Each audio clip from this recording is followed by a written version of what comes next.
Welcome to Private Asset Management's Week in Review. Today is Friday morning, May 19th. I'm Dillon Hakes. And I'm David Allen. David, we're back in the hot seat. We missed last week's video, but glad to be back talking about the events over the last couple of weeks.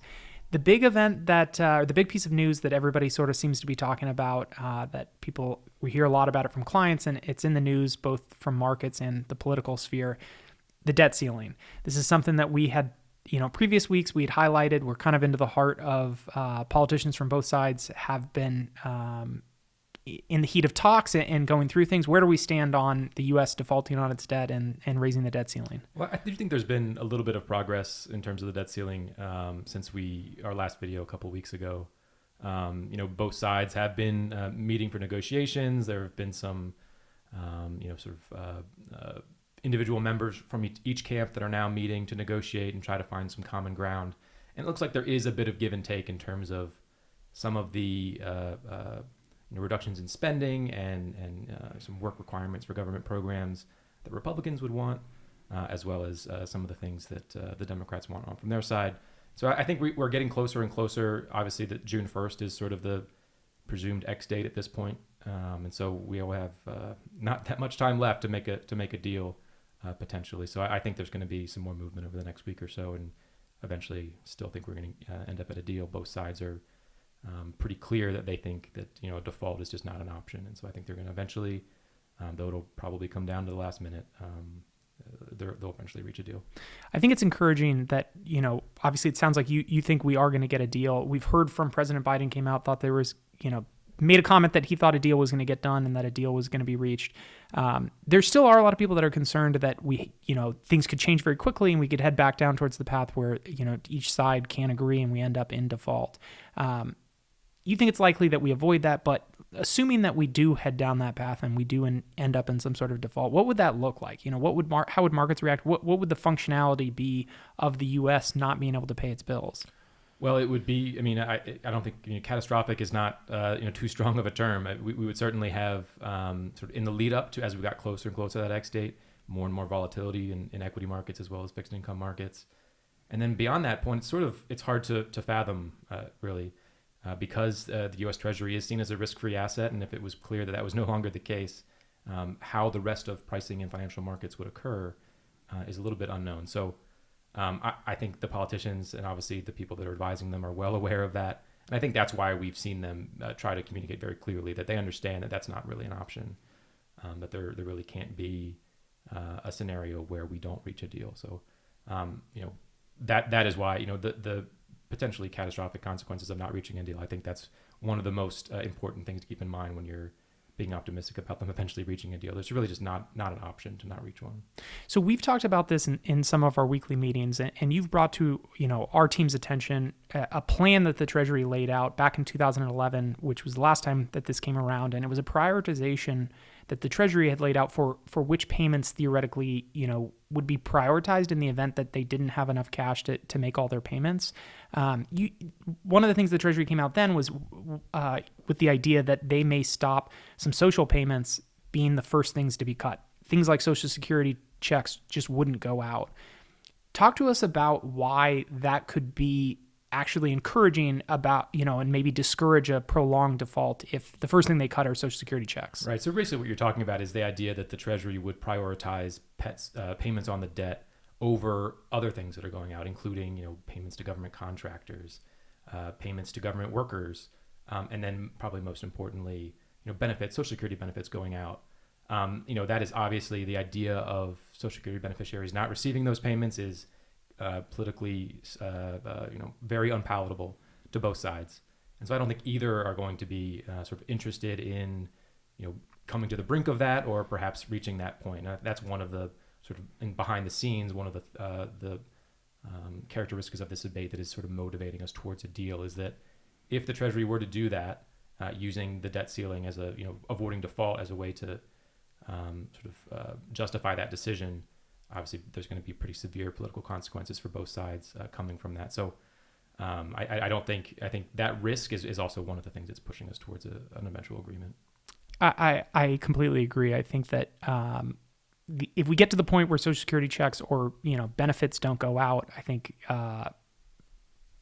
there's the possibility that both sides are going to get voted out if something like that happens, and I think they'll come to a deal very quickly. It's as this, the debate about the debt that's gone on for decades is, one of the issues that comes up is perhaps cutting Social Security benefits, reducing those benefits, increasing the retirement age, things like that. And those are seen as political third rails. So the idea of, in a very short period of time, actually not paying out those benefits, even if it's just, for a short period of time, that just is not something that the politicians are going to be able to abide. I agree. Turning to the market reaction, you mentioned, the risk if they don't get some sort of deal that there could be a negative reaction. As we've led into this, a little bit closer to this deadline, and there's been some risk around a U.S. default, markets have continued to run. We've talked about it in previous weeks that we're having a pretty strong start to the year so far. The last couple of weeks have continued that trend. What do you make of the market reaction to the increasing risks? Do you think that it's just shrugging it off? It thinks that a deal is going to be done? Well, I think earlier this week, it did seem like both sides were sort of optimistic about reaching a deal. And I think the markets received that positively. Some progress towards an agreement was, markets are pricing in the very remote risk that we don't have a deal. And so seems like maybe there's some movement in the positive direction towards a deal, markets are going to be reflecting that pricing in their pricing also. In addition to that, they're not just pricing in things related to the debt ceiling. There's a lot of developments. Obviously generative AI has become a very hot topic through earnings season, even before that. And I think that's one of the things that markets or investors are becoming more optimistic about, the potential for this technology to influence not just the tech industry, but industries more broadly. Earlier in the year in our video series, we talked about the development of ChatGPT. It's been in the news, and Microsoft announced a big deal with them. It's been a talk for quite a while. This has really sort of begun to translate into some of the large cap tech names have really been performing well this year, just on the basis that anybody that's connected with AI or has AI in development is really, as of late, getting rewarded with their stock. In the past, we've heard of catchphrases or things that are popular in the day that companies claim to be, integrating into their business to try to get some sort of a reward in the share price. Thinking back a couple of years ago, the hot term was blockchain, and everybody trying to claim that their business had something to do with it. Then there was the metaverse. Companies actually large companies renamed themselves to try to connect themselves to that. Now it seems like a lot of the large cap tech are really trying to highlight their AI business. Is this another one of those fads that companies are going through, or is this a real change that potentially could affect economies and company earnings? You're right. So we do go through these periods where there's a theme.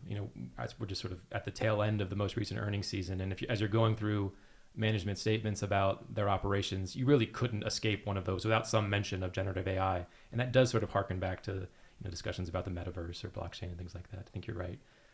This one I think is very different. I think there's already some really interesting, kind of exciting applications of generative AI that's already reached businesses and certainly consumers in some cases. And the people that are involved in this are not small startups that haven't achieved profitability. These are some of the largest tech companies in the country that are already fast at work in integrating generative AI and those technologies throughout their product stack, from the ones that are for their cloud business and making that more efficient to consumers, and really changing the way things like internet search works. Yeah, I think my opinion mirrors yours in that I do think that this is different. I think that that this AI really does have the opportunity to not just change how the pie is distributed from an economic standpoint, but actually grow the pie and potentially even improve efficiencies across just such a broad range of industries. I mean, we've seen with just this one tool, this ChatGPT that has come out, applications that are in, just countless industries. We have software engineers that are using it to help create code and improve their efficiency to generate stuff, as well as, we even heard about it in the writer's strike that's going on in Hollywood, and how the writers feel about whether AI generates scripts and, how that creates a conflict. Right. So I think it's possible that, we've only seen the tip of the iceberg at this point. Yeah, the point you make about, generative AI and using that in software development, I think is right on. I mean, this is something where you could use AI to do the work of a lot of software developers. And this feeds really directly into the other theme that is dominant within the tech industry right now, which is efficiency. driving profitability, reducing headcount, doing more with fewer people, and generative AI and using those technologies to write code is certainly playing right into that narrative. So, that is one example of where things could be headed, and I think it's only going to grow, over this year and into the coming years as those applications sort of grow and reach more of a consumer base. I think the other thing that I would highlight is that you think about something like AI, you think not just about the tools that we have today that we're amazed by, but where this is headed, and it's easy to sort of look at the investment thesis as more of a long-term play. You really see the pie getting bigger, you see the opportunity that is presented, and I think it's possible that investors are becoming less concerned about the debt ceiling, things that are more immediate on the horizon, and really, looking at some of these companies that are, down 20 or 30% from their highs, and realizing that there's real opportunity over the next few years. Right. I think the other point that I've come to believe is that in terms of who's going to win, is this? We talked in a previous video about, it seems like Microsoft has a lead in terms of their relationship with OpenAI, but Google is also developing their own. Is it going to be a competition? I really don't think that this is a situation where it's a zero-sum game. I think you're going to have multiple different technologies which compete and are better at different things, and those applications are going to be made available to, again, throughout their product stack, but also to third-party developers in integrating those sorts of things into third-party apps. And so I really think, it's not really about who has the best technology today and are they going to be able to maintain that lead. It's more about the pervasiveness of this throughout information technology. And again, information technology touches every sector of the U.S. economy. And so I think we're likely to see that enter areas that maybe don't seem obvious right now. Absolutely. So turning from, the news that we've had over the last few weeks, what are you looking forward to next week? What are you looking forward to over the coming weeks? Well, certainly a lot of focus on the debt ceiling, like we talked about, expecting to see some additional negotiations and perhaps moving closer and closer to a deal over the next several days. Hopefully sometime next week we get some significant movement there. In terms of economic data, we do get in the middle of the week, we'll have our second look at first quarter GDP. I think there's potential there for a negative revision as more weaker consumer spending over the quarter is reflected in the second estimate more than the first. And at the end of the week, personal income and spending, which is our best look at consumer spending at this point in the year, as well as includes the PCE data, which is the Federal Reserve's preferred inflation measure.